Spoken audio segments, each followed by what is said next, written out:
Stephanie, we've had a couple of the banks report earnings already. What are some of the highlights that you've heard so far? Well, so far we've seen pretty good on the bottom line. Earnings actually have been pretty good.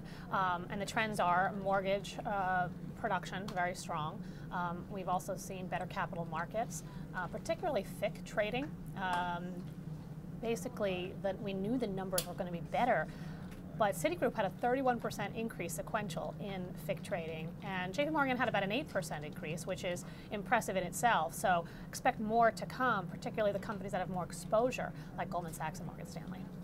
Net interest margin at Wells Fargo was one of the major concerns there. What caused that decline, and why was it more pronounced there? Right. I mean, net interest margins have been coming down for the group for the last 2 years. It's a function of the yield curve. It's a function of the Fed and all the QEs, right? They're keeping rates very low. So to reinvest that money as it comes in, it's getting a much lower rate. And that hurts that pressures their spread business. And we've seen it, we've been expecting it. Wells Fargo was worse than expected. They just a couple weeks ago indicated it would be down about 17 to 20 bips. It was down 25 bips. But that was the extra, if you will, was because of higher deposits that they saw in September, very strong deposits. So this is kind of like a double-edged sword. On the one hand, it's negative, right, because it hurts your spread business. But in the long term, you get new customers. You're getting potential to be able to cross-sell and to kind of focus on the fee income side. And so for me, it's disappointing to see NIMs come down more than expected, but I think that at least you can explain away some of this. And I do think that it's a very volatile metric, and you could easily see it recover next quarter or next year.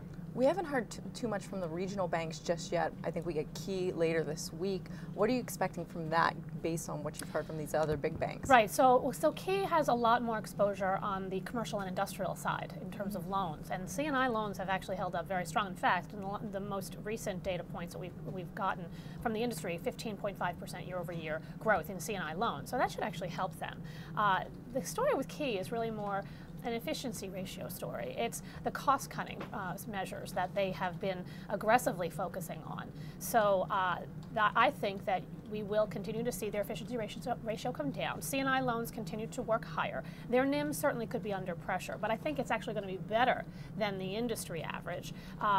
And I also think that this company is one of the cheapest in terms of the regionals, trading below tangible book value. So I like, we bought last week on the decline, and we'll buy more if there's a decline this week, because I do like the long-term story, and I like what the new CEO is doing at the company. A lot of the stocks have run going into the expectations have gone high getting into earnings. So you are a buyer on pullbacks and yes, absolutely. I've said it consistently. We are bullish on the banks because we do believe the housing story is very much still intact. That we got evidence of. The balance sheets are much stronger than they ever have been. That we got evidence of. And I do think that some of these companies are doing a much better job at cutting their costs, and we will continue to see that. So as the economy slowly recovers, I think these companies will definitely be beneficiaries. On weakness, though, is when you buy them. We weren't buying them into the quarters, but we'll buy them on the pullbacks. All right. Thank you so much. Thanks.